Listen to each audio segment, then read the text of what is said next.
समयपुर नाम का गांव। उस गांव में एक आदमखोर बुढ़िया रहती थी और उसकी पोती। उस बुढ़िया के बेटे और बहू दोनों मर चुके थे। उस बुढ़िया ने अपनी पोती को पाला पोसा। वह स्कूल जाने लग गई थी, लेकिन उस बच्चे को नहीं पता था कि उसकी दादी इंसानों का मांस खाती है। जब उसकी पोती स्कूल जाती, वह इंसानों को अपने जाल में फंसाकर घर लाती, फिर उनको धोखा देकर मार देती और उन इंसानों का मांस खाती। एक दिन उसकी पोती ने वह सब देख लिया और अपनी दादी को बोली, दादी तुम यह क्या कर रही हो? उसकी दादी बोली, मुझे इंसानों का मांस खाना अच्छा लगता है। उसकी पोती बोली, तुम्हें इंसानों से लगाव नहीं है। अगर कोई तुम्हारी पोती के साथ ऐसा करेगा तो तुम्हें कैसा लगेगा? उसकी दादी बोली, ऐसा कुछ नहीं होगा, और ऐसा बोलकर वहां से चली गई। कुछ दिनों तक उसकी दादी की तबीयत खराब हो गई। वह घर का खाना खाकर बोर हो गई। फिर उसकी दादी की तबीयत ठीक होती है। वो फिर इंसानी मांस को ढूंढने के लिए चली जाती है। चलते चलते उस बुढ़िया को दूर दूर तक कोई भी दिखाई नहीं दिया। बुढ़िया परेशान फिर वहीं एक पेड़ के नीचे बैठ गई। बुढ़िया जिस पेड़ के नीचे बैठी हुई थी, वह आम का पेड़ था। उस पेड़ पर एक बच्चा आम खा रहा था।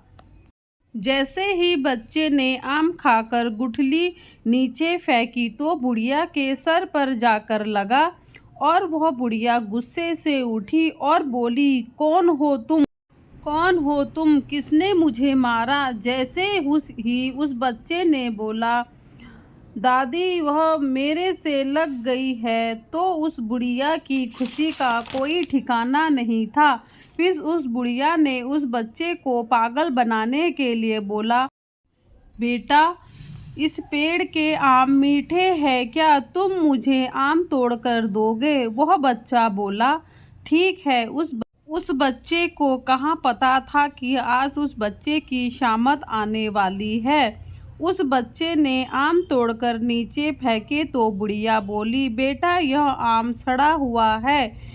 बेटा यह आम कच्चा है। तुम फेंक रहे हो तो यह नीचे फेंकने के कारण यह खराब हो जा रहा है। बुढ़िया कोई न कोई बहाना बनाती रही। जैसे ही उस बच्चे को बोला, रुको दादी मैं आम तोड़कर नीचे छलांग लगाऊंगा, उतने में बुढ़िया ने अपना बोरा खोला और उस बच्चे ने छलांग लगाई तो बच्चा उसके जो नीचे बिछाए हुए बोरे के अंदर चला गया। बुढ़िया ने उस बच्चे को वहां से ले गई और अपने घर चलते चलते बुढ़िया को प्यास लगी, लेकिन बुढ़िया ने डर के मारे उस बोरे को नीचे जमीन पर नहीं रखा, सीधे अपने घर लेकर गई और वहां आग जलाई और बड़ी सी कढ़ाई निकाली और उसमें खौलता हुआ पानी रखा। बुढ़िया ने सोचा, इतने दिनों के बाद इंसानी मांस खाऊंगी, थोड़ा मसाला लेकर आती हूँ। उतने में उसकी पोती आ गई। उसने बोरे से रोने की आवाज़ आ रही थी। उसकी पोती ने वह बोरा खोला तो उसमें से एक बच्चा निकला। उसकी पोती ने उस बच्चे को वहां से निकाला और बोली, मुझे तुम इस बोरे के अंदर बांध दो और बाहर से एक गांठ लगा दो और तुम यहाँ से चले जाओ।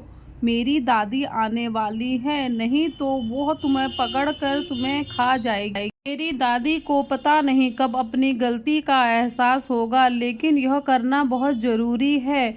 जब मेरे साथ गलत होगा तो तभी मेरी दादी को समझ में आएगा कि अपनों का दर्द क्या होता है।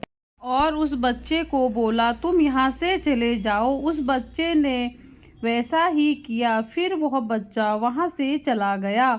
उतने में बुढ़िया घर आई। उसने वह बोरा खौलते हुए कढ़ाई में डाल दिया। जब वह कढ़ाई खौलती कढ़ाई से आवाज आई, बचाओ बचाओ। बुढ़िया बोली, यह आवाज़ तो मेरी पोती की है, लेकिन तब तक बहुत देर हो चुकी थी। बुढ़िया चिल्लाने लगी, लेकिन कोई फायदा नहीं, तब तक उस बच्ची की मौत हो गई। बुढ़िया अपनी छाती पीटने लगी और लेकिन क्या फायदा, तब तक बहुत देर हो चुकी थी। अब छाती पीटकर पश्चाताप कर कर क्या करे। उसकी पोती ने उसे पहले ही समझा दिया था, जब अपनों के साथ गलत होगा तो तुम्हें तभी अपनी गलती का एहसास होगा। इतना सब गलत होने के बाद फिर उस बुढ़िया को अपने पापों का पश्चाताप हुआ। वह बुढ़िया वैसे ही रोती रोती अपनी पोती की याद में वो भी मर गई। इसीलिए बोलते हैं, गलत मत करो, गलत का खामियाजा गलत ही होता है। धन्यवाद दोस्तों। अगर आपको कहानी पसंद आए तो चैनल को लाइक शेयर सब्सक्राइब करें।